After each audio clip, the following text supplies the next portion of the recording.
Welcome to 4th and 1. Hey, hey, hey, hey, hey, hey, hey. Welcome. Now, if anybody knows me the most, who done took chances on me the most, who's seen the good, the bad, the ugly the most, this man's seen me go from a boy to a man, right? My coach, Coach Rivera. I'll tell you what. Riverboat. With an introduction like that, it's going to be hard to live up to it because I'm telling you, you had a lot to do with it. I mean, you were special. And it's funny because I've had a few guys say thank you for taking a chance on me, and truthfully, it wasn't a chance. Yeah. Okay, Luke said it to me. Christian McCaffrey said it to me. You said it to me. Those weren't chances. You guys were who you guys were when you showed up. And just so you understand it, you had a lot to do with it too, just like those guys did. You guys are special, man. Yo, what's good? What's poppin'? Ladies and gentlemen, this isn't the itty bitty little teeny tiny bowl. What is it? It's the Super Bowl. Super Bowl 59. Get in on the action at DraftKings Sportsbook, the official sports betting partner of Super Bowl 59. Big players make big plays, and now you can cash in on every single one of them. Bet touchdowns at DraftKings Sportsbook and take your shot at winning big. New DraftKings customers can bet $5 to get $200 in bonus bets instantly. Download the DraftKings Sportsbook app and use code 4TH. That's code 4TH for new customers to get $200 in bonus bets instantly when you bet just $5. Only on DraftKings Sportsbook. The crown is yours. Gambling problem? Call 1-800-GAMBLER. In New York, call 877-8-HOPE-NY or text HOPE-NY 467-369. In Connecticut, help is available for problem gambling. Call 888-789-7777 or visit ccpg.org. Please play responsibly. On behalf of Boot Hill Casino and Resort, Kansas. 21 plus age and eligibility varies by jurisdiction. Void in Ontario. Bonus bets expire 168 hours after insurance. For additional terms and responsible gaming resources, see dkng.co/audio. Man, I mean, I'm going off, like this is, I don't even need no questions because I see a situation where, what was the best part? And I asked this before, but I'm going to ask you, what was the best part of the Carolina run? Was the Brotherhood, okay? The way you guys took care of you guys, okay? The way you guys took ownership of the football team. That's how I knew we were going to win in 2015. We were going to be, I mean, we'd love to win the Super Bowl, but 2015 really showed me as a coach how gratifying it was to watch a team come together and take ownership. One of the greatest examples of ownership was when you and Josh Norman had your disagreement. Okay? You guys had a disagreement. Right. Okay? Man. Right. Okay? And you guys took it to the next level. Your teammates jumped in, and you know how I get every now and then. Right. I was ready to get that way, and the boys said, no, we'll take care of it. And remember, did I ever say anything about it? No, sir. I never did, because you guys, no, they did. No, it was, and I was ready to but the players came up and said, Coach, we got this, and he said, we're good.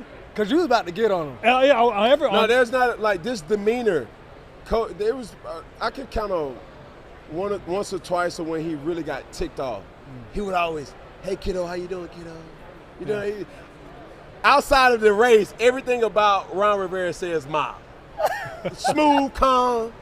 Hey, kiddo, we don't need to do that. We don't need to do that. Like what are you doing? Put your knee pads in. Well, where's your shoulder pad? I'm like, Coach, I'm a quarterback. I don't have to wear my. So, you sure? Are you being that right? Yo. But the thing that I always respect about Coach was he let me be me. Okay, there's a story about that, because remember, I had to learn, and he taught me a hell of a lesson. It's one of the greatest lessons I learned in coaching was from Cam Newton, okay? And it was one of those times where Cam was being Cam. He was having a rough week. I mean, because he everything to him was personal. He wanted to win, and he wanted to be perfect. And when he wasn't, he put himself down. He's the one who critiqued him. And so he was. So I went up to him one day, and I was really pissed at him. I said, hey, what are you doing? I said, just for once, why can't you be like, And he goes to me, what, Tom Brady, Aaron Rodgers, Drew Brees? And he said, Coach, I can't. And he pointed at his skin. And it made me realize that Cam, he said, Coach, I got to be who I am. I can't conform. I want to be who I am and show people that you can be who you are and be who I am today. Yeah. And it made me realize that he carried a huge burden because he was setting the example for young men to follow him. Wow. So at that point, that never became an issue with me. Yeah. And what was my saying? If you can if you can be who you are, keep your personality, and live within our framework, you can play for us. And he always used to remind me, Coach, I'm just keeping my personality. He gonna remind you No, of that, for though. sure. No. But that's so important now, because one of the greatest things that Coach has taught me, it taught a lot of us, that I still apply even in business. Control your inner ape. That's your attitude. That's your preparation, and that's your effort. And when you think about it, you can apply it in business. Nobody wants to be around no sulking Sam. Yeah. Like, bro, it's a privilege to be here, bro. Yeah. Like, it's a privilege to be at 4th and 1 Iconic Saga Production. Like, it's a privilege, right? Your attitude, your effort. It's like, bro, are you prepared? Yeah. You see what I'm saying? Like, it may not be effort like showing up on film. It's certain things that still translate, right? Preparation. All these type of things that I'm saying that I've learned in Carolina, where I was a boy going there, and I did not know, I said this early on somebody else's platform, I did not know how to be a good teammate. Because understand this, Peg, when I got drafted #1 overall, my tenure looked like this. In the 4 years, I was at University of Florida for 2 years. Okay. I was a backup. I was the man at JUCO. We won a national championship. I go to Auburn for 1 year, won a national championship. So I was nowhere for more than 2 years. So when I went to Carolina, people are like, yo, like, I taught myself, I don't know how to have a real relationship because I'm not gonna be here long. Yeah. When I got to Carolina, they invested the resources for me to be there and to feel comfortable. I didn't know how to accept that. Yeah. You know what I'm saying? Yeah. So my defense mechanism when we lost wasn't to talk it out. Yeah. My defense mechanism was, man, fuck this shit. Don't talk to me. Yeah. Quiet was my defense mechanism, because 2 years at university, I really wasn't playing. We knew that. Yeah. When I went to JUCO, we lost 1 game. Yeah. Just imagine what I was like after that game. Yeah. Auburn, we never lost. You see what I'm saying? Like, Yeah. I'm not used to losing. no, I'm not used to losing. Yeah. He wasn't. So there, it's like, just imagine trying to coach somebody, and I don't even know how to explain. I'm not used to this. I'm not used to being somewhere this long. Yeah. You know what I'm saying? Yeah. So that was really hard for me, and also with me, my comfortability is relaxed. Yeah. Like, even as we welcome to 4th and 1, like, that's me on the field. Yeah, I got a transmitting back. Yeah. And then even that, like, people were like, yo, how's he able to do this? That was how I focused. Yes. Like, toxic, but that was how I focused. You know, when you talk about focus, and this is what's interesting. I used to pop around from meeting room to meeting room, and I walked in one time in the meeting room. Coach Shula had the film going. He was sideways, upside down in his chair watching it, okay? And I walked, no, he was. Dude had his legs up, his head down, watching tape, okay? I didn't say a word. I just sat there and watched. So we get, I walk out, they finish up the meeting. Mike comes up to me and says, Coach, just so you know, I said, Mike, I believe you. I trust you, okay? He was trying to, I know I did. So we get out on the field, now we're going through practice. Mike walks up to me and goes, this is the play that Cam was upside down watching tape on, Coach, watch. And it basically was a high-low concept. It was a flat 7.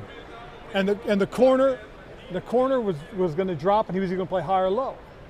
We were going to work off of that. So the play happens. It's a combination where we're going to, again, tack the corner. He throws the 7 route, completes it, big catch. Yeah. And as he walks by me, he goes, just so you know, it was a high-low combination. I was reading the corner was low, so I threw it high. And just kept going.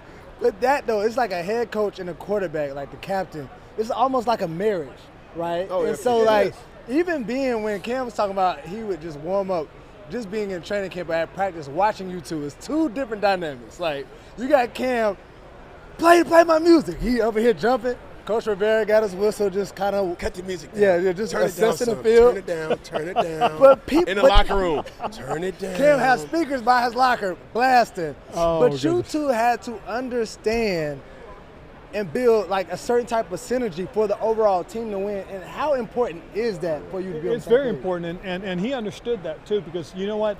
He showed me respect. When I asked him to turn it down, he would turn it down. Yeah. As soon as I'd leave, he'd turn it up. He go. But that was what people didn't. Well, they knew because of Right. the longevity. Yeah. Being in a place for more than a decade, that's a blessing. That's true. Yes. Because you got so many one and done situations. I took it so personal. I remember in 2013, we played. This was the game that turned our season around. We played the New York Giants, and they would always do player introductions. And after the player introductions, they will call, and the head coach for the Carolina Panthers, your head coach, Ron Rivera, boo! Like, you looked around, and you sense it. One of my routines before every game, I will always do the national anthem next to coach. Yep. That was our thing. Like, yo, man, the fuck, who are you? Move, watch out. Like, this is my spot. He knew. I took pride. Every time you knew I was going to stand next to coach, and it was just that understanding. That's all I asked as a player. Don't try to change me. Just allow me to be me. When they booed, I took it personal. We were 1-3 at that time. We finished the season at 12-4.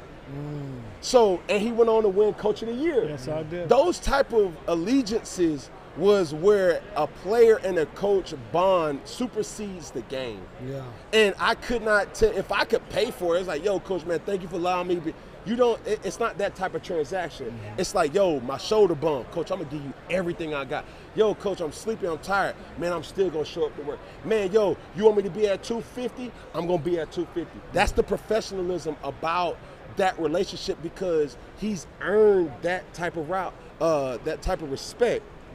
So as I learned how to pay my homage and respect to the city of Charlotte, Mr. Richardson, God rest his soul, you know, Coach Rivera, so many different people played a role in knowing, like, you just gotta let Cam be Cam. And in return for me, I was willing to go beyond what people would think I would do, because it was that important. I was Marty Herney, that was his name, who guys who understood me. I wasn't your prototypical, you know, vending machine selection. I wasn't that. I was the guy like, bro, I'm not gonna talk to you in the morning.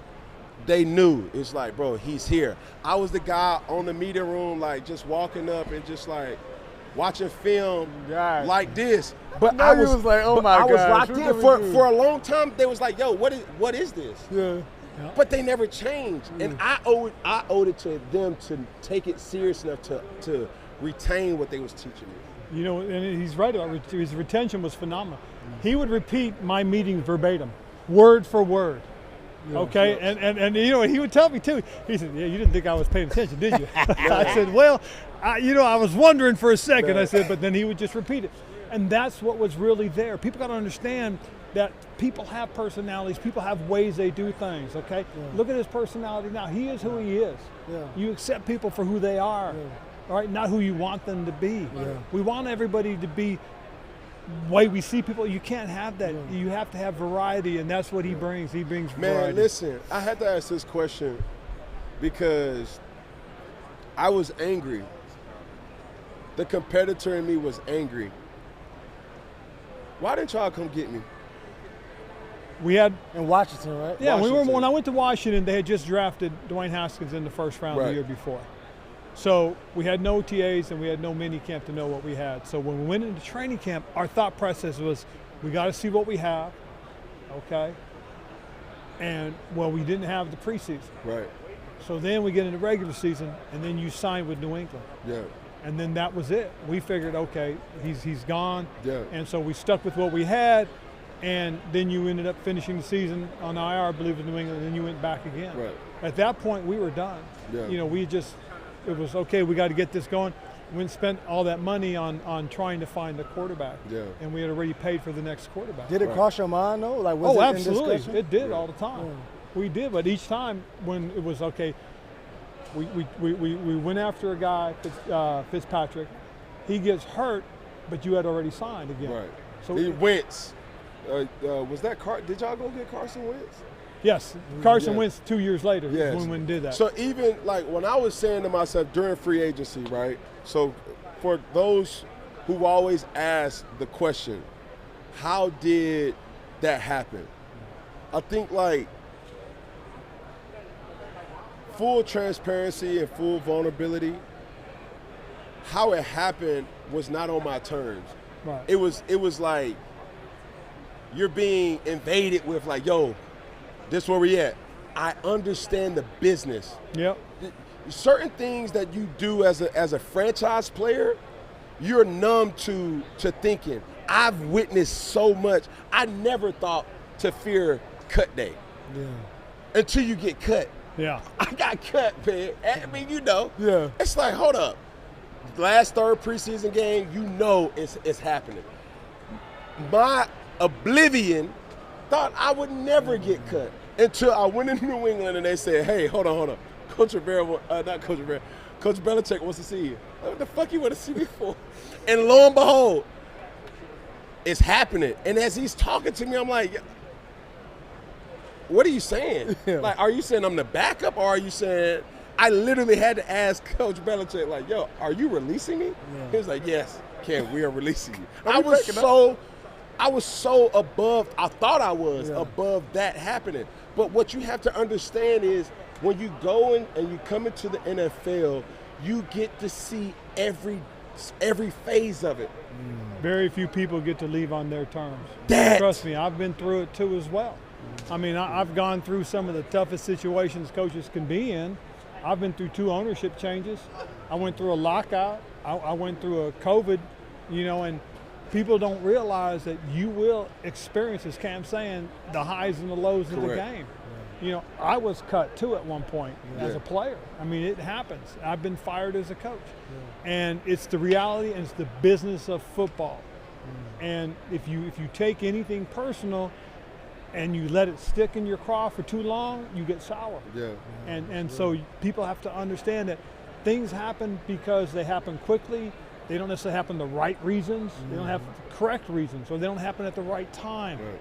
And when the timing is not right, I've had twice been told by a different owner that, gosh, if you had been let go a year ago, we could have worked, No, seriously, and I've been told that. Yeah. But it didn't work that way. Yeah. So you miss timing, and that's the thing that gets you. Yeah. Timing is everything. I look at a situation too where even my injuries, Oh, none of my injuries happen by me taking a hit. That's what Yeah. people don't understand.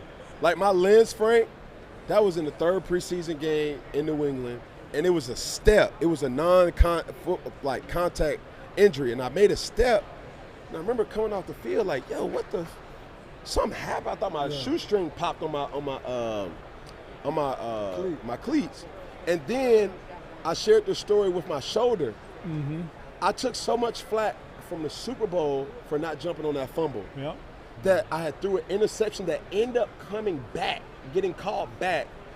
I chased this dude all the way down just off of the fear of being critiqued like Cam don't care about football. Yeah. And I tried to push him out of bounds, and I hyperextended my shoulder. Yeah. That's how my shoulder got fucked up.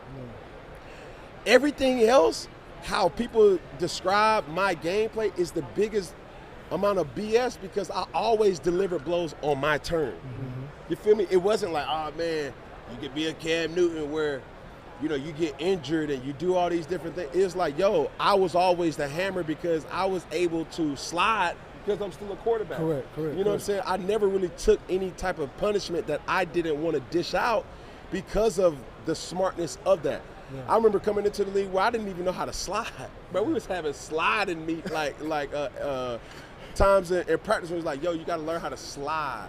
I did. I was just diving. nervous. I was just diving in like that made you yo. nervous. just Made me very nervous. Man, Every time I oh saw my him- God!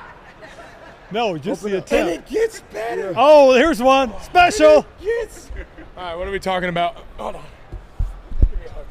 Are you ready? Yeah, just don't crack my back. Don't crack my back. Don't crack my back. Don't crack my back. Oh, you cracked my back. What's up, buddy? Are you ready? I've given Ron 5 hugs already this weekend. What's up? Bro, we're reminiscing. Oh, let's do that. I love reminiscing. What are we talking about? Oh, and they stew. Oh my God. I see this guy a lot. He's one of my assistant coaches. Hey, coach. GM. Wow. We're working on that now. We're working to get that correct. Who's sitting here, huh? This episode of 4th and 1 is brought to you by Ro. Confidence is everything. Women can sense it. And trust me, they love it. But if you're in your head worried about performance, that swag, unfortunately, gentlemen, it's gone. Ro Sparks keeps you ready. When the moment hits, you can step up like a superhero and handle your business. No doubt, just confidence. Fellas, Rose Sparks gets you ready fast, dissolving under your tongue and working in 15 minutes on average. No waiting, no missing the moment, plus it stays active up to 36 hours. So when the mood hits, you can go back to back to back, round after round after round. Ro connects guys with medical provider 100% online. So there's no awkward conversation with in-person providers. Go to ro.com/sparks to see if you qualify. If prescribed, new sexual health patients gets $15 off Sparks on reoccurring plan. Connect with the provider at ro.co/4th to find out if prescriptions Ro Sparks are right for you. That's ro.co/4th for $15 off your first order. If approved, treatment ships directly to their door. Compounded drugs are permitted to be prescribed under federal law, but are not FDA approved and do not undergo FDA safety, effectiveness, and or manufacturing review. For full safety information, go to ro.co/safety-info. We're talking just as the commonality of coach allowing me to be me, right? And I think that's fair. I think Very much so. I think from the offensive side, you have Derek. I'm about to say Derek Anderson. You got Greg Olsen here, who understood. It's like what we grew into was something that, dare I take shine from somebody else, but what I see Travis Kelce doing, it's hard for me not to mention you. Oh, yeah. Walking into a situation too where he's the silent assassin, where it's like, just give Stu the ball. And he would do some of the most quirkiest celebrations, and he just turned into like the Hulk. He's like, ah! And I'm like, bro, this guy's a animal. People don't understand our chemistry, right? And it's sad that we were living in a time where it literally was the good old days. Yeah. Yep. It was. You know what they say? You don't know you're living the good old days until it's gone. Yeah. God, bro. Hindsight is a blessing, though. Yeah.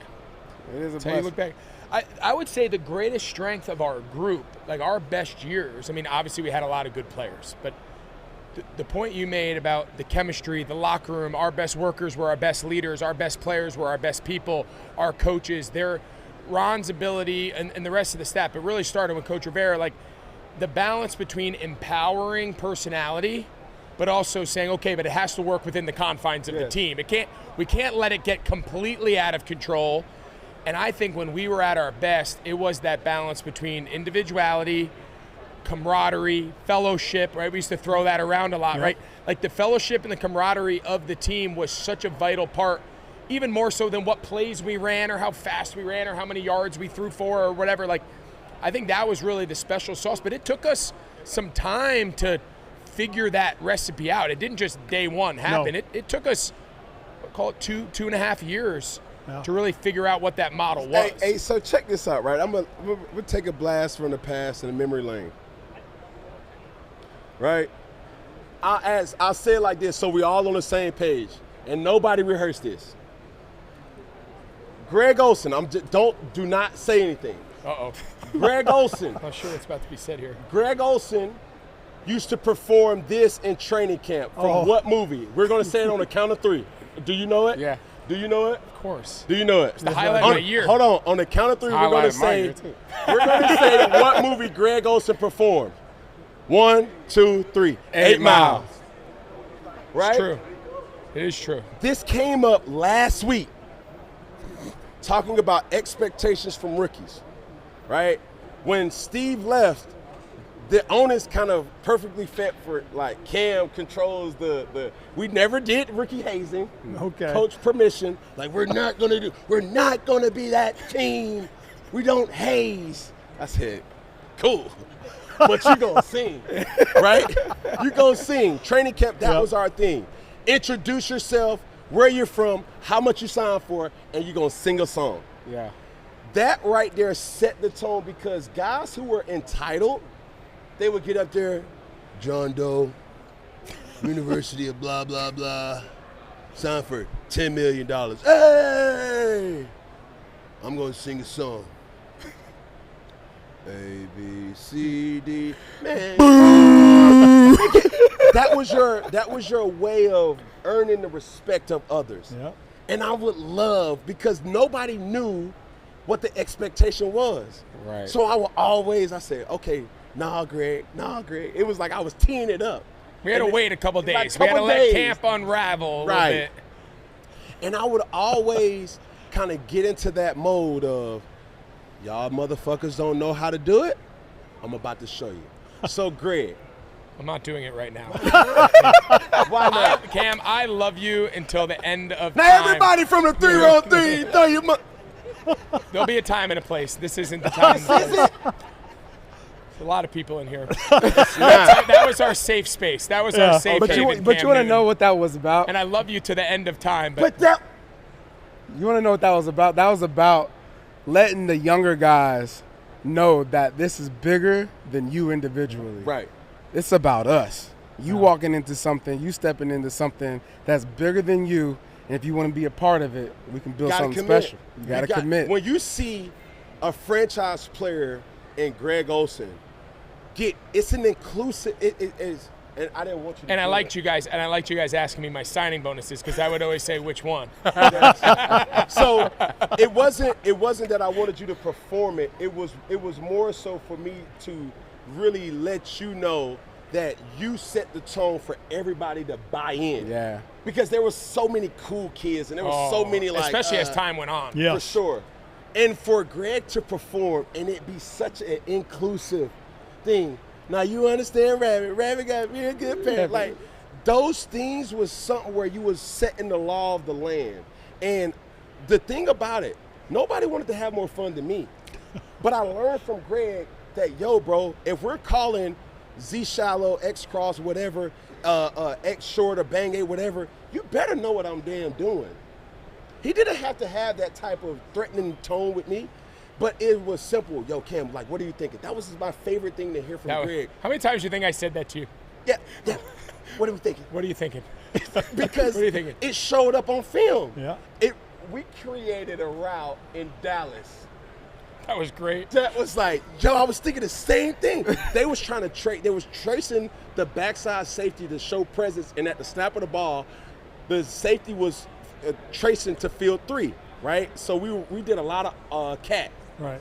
Well, all go, right?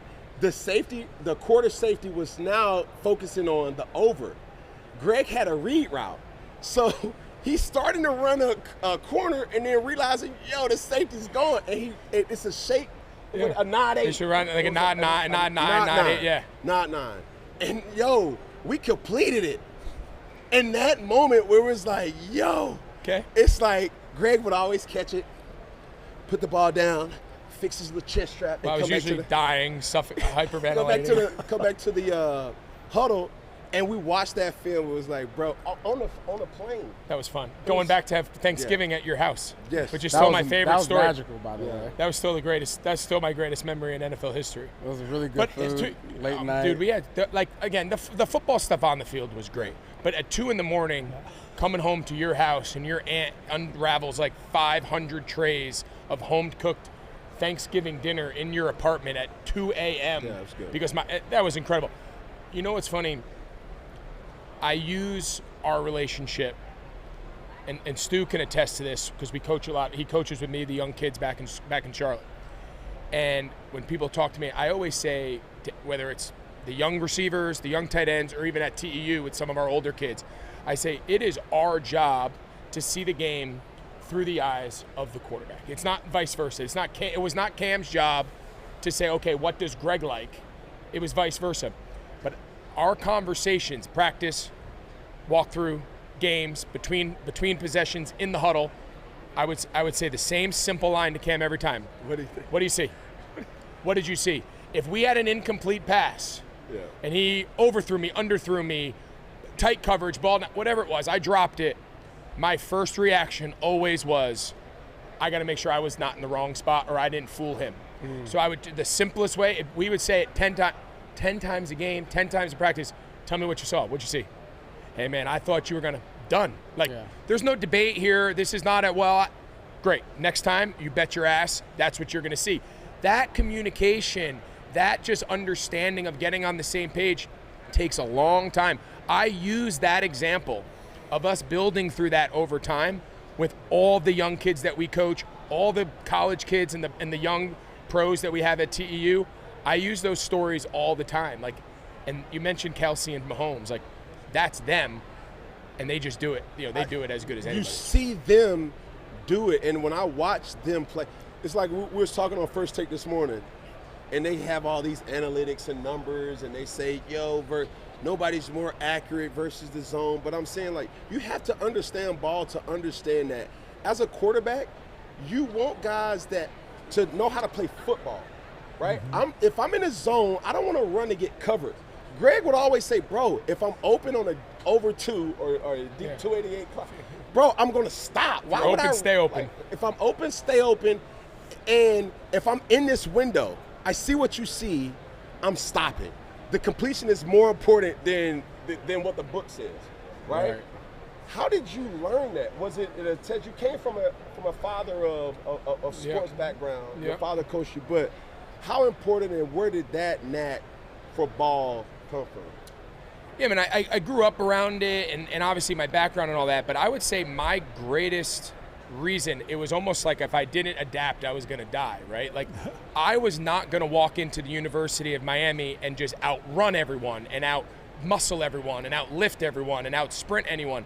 And that I learned very quickly in my journey that if I didn't find a way to gain an advantage over people that were physically superior than me in a lot of ways, I was not the most physically talented guy, the fastest guy, the biggest muscles, jump the highest, run the best with the ball.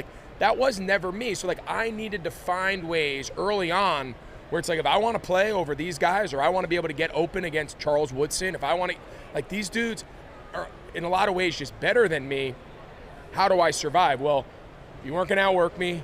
You weren't going to out-train me in the offseason, and nobody was going to understand the game plan, the play calls, the defense better than me. That was my advantage. I had to do that to level the playing field, and I was very comfortable with my limitations.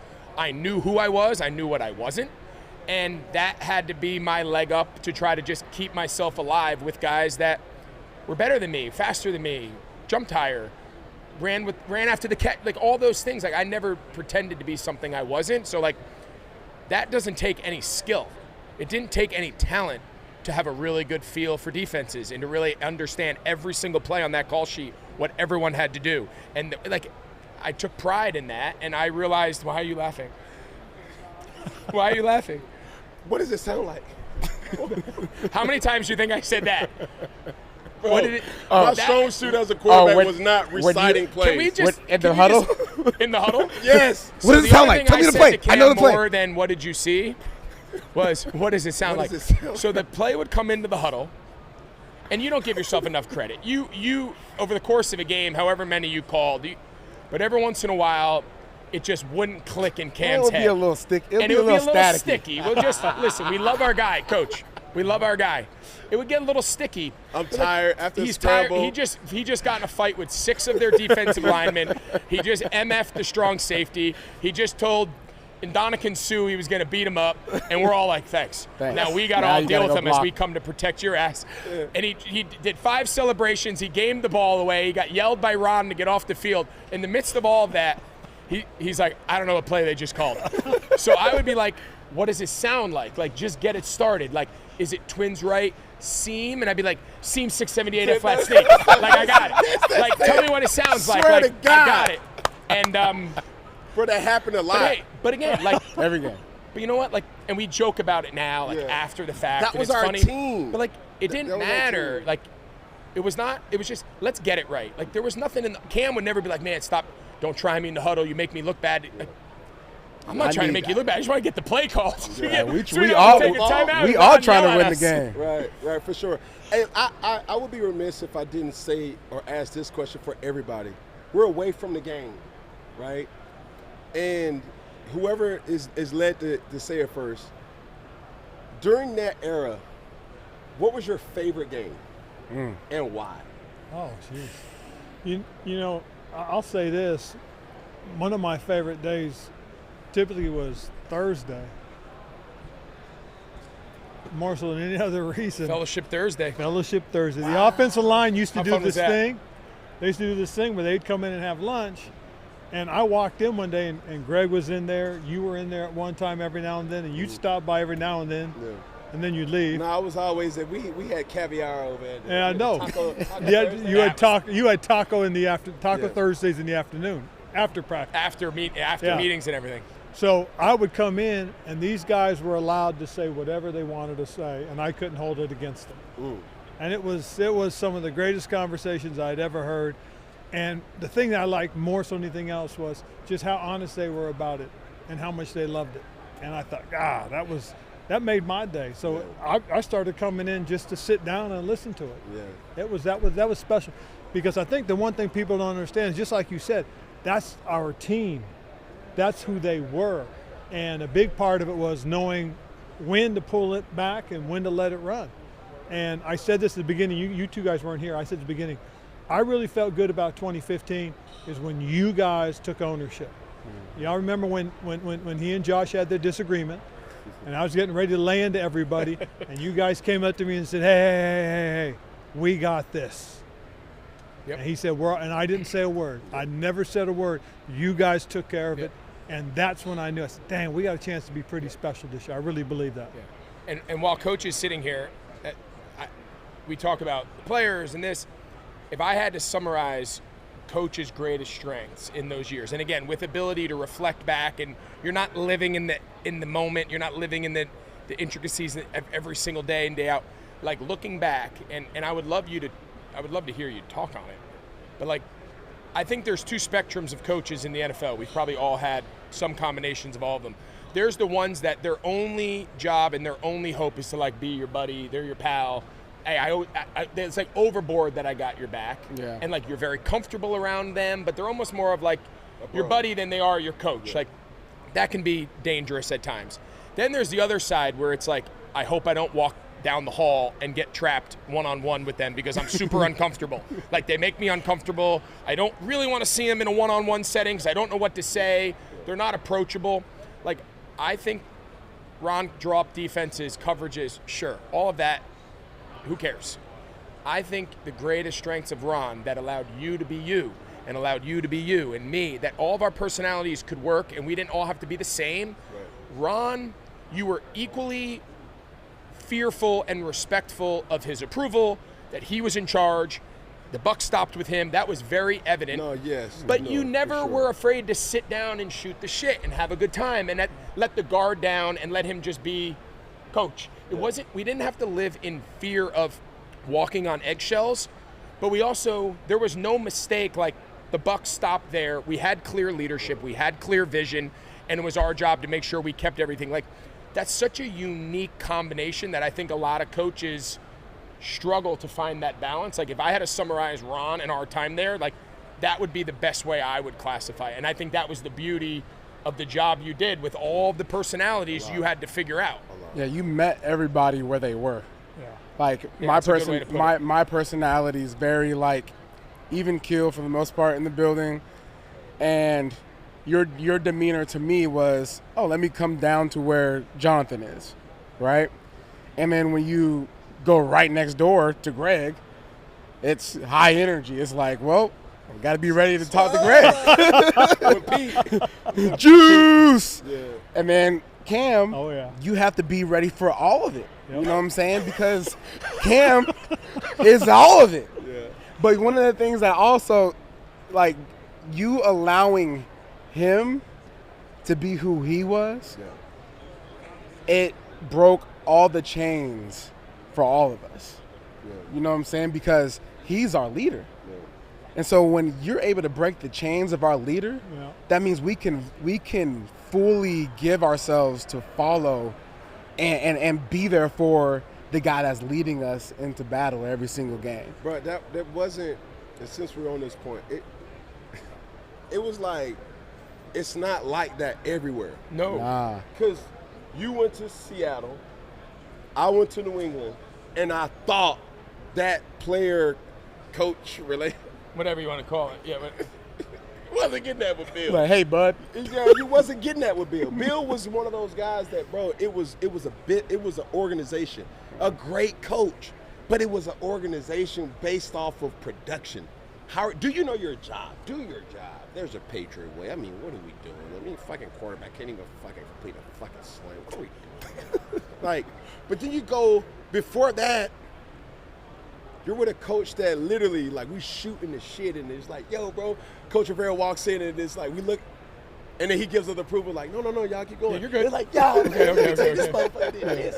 And then, like, everybody's laughing, and you look back, he's laughing too, and it's like, yo, I fucking love it here. You know what I'm saying? Yeah. And then that just puts you on this type of way, like, yo, those are the good old days. And we could, there was 100% out of 100% chance that I was going to go talk shit to TD.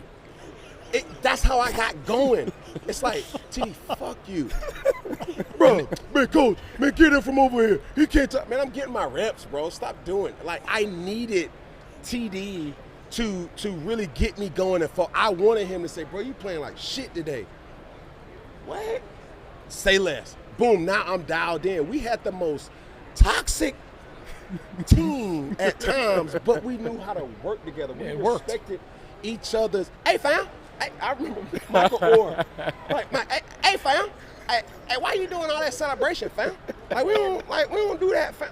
And I was just explaining to him and Trey Turner, Ryan Khalil. I saw Trey Turner at the airport. No way. Yeah. Wow. Like just that combination of team, Peggy Handgarner, Yeah. Jordan Gross, these guys that if they walk by you may not necessarily know, but this guy allowed everybody to be themselves. Yeah. And for that right there, it has made me a better businessman.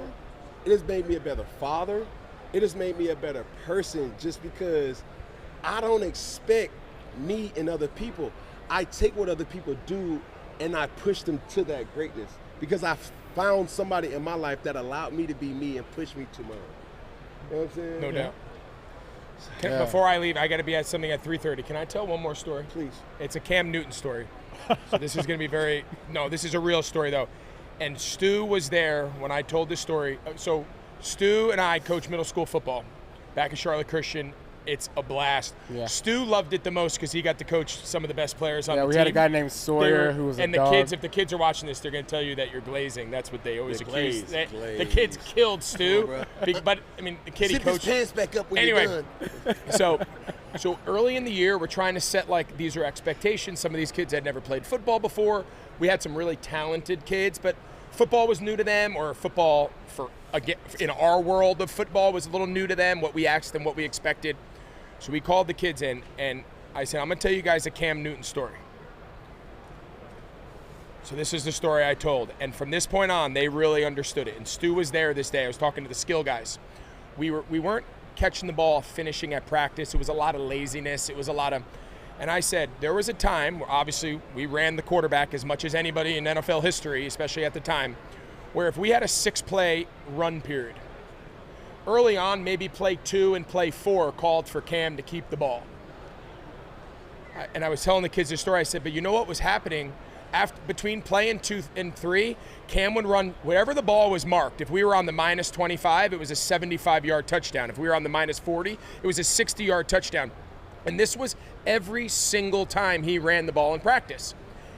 And in the beginning, it was kind of like, come on, Cam, get back. Come on, Cam, get back. But then it really turned out to setting the bar that if our best player and the MVP of the league, if he can run 70 yards on a Wednesday practice after he was just player of the week on Sunday, your little 14-year ass can run, I don't need you to run 70 yards, but you can run full speed the whole day because you're 14. I said, so we had to change our practice because our best player, to keep practice flowing, Ron would say, you have to book the last plays of the period as Cam's plays, because now if he wanted to run 350 yards down the street, good. By the time he gets back, the defense will take their reps. We all stand on the sideline like, he's going to be tired as hell, but that's not our problem.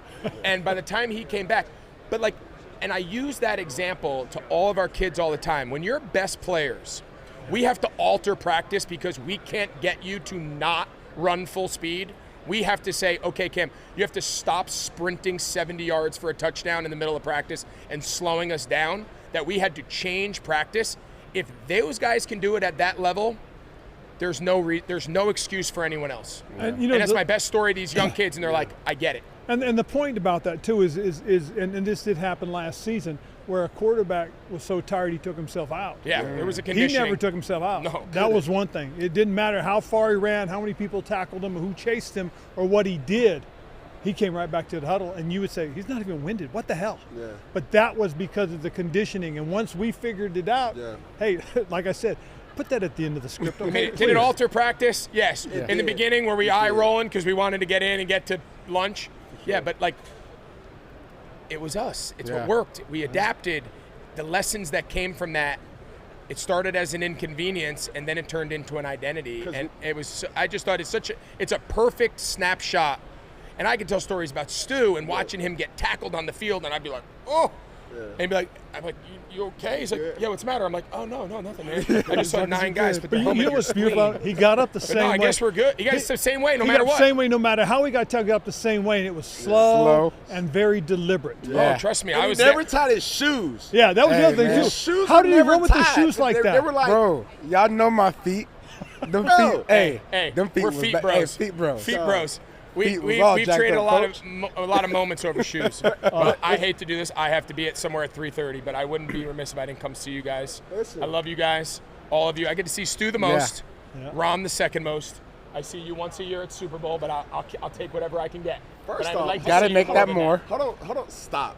What? Is that not fair? You're about to leave, and we're done here. What? But if there's ever another get together, and I'm not in attendance. Bro, that. Give me a hug. I don't set. We can get all of y'all.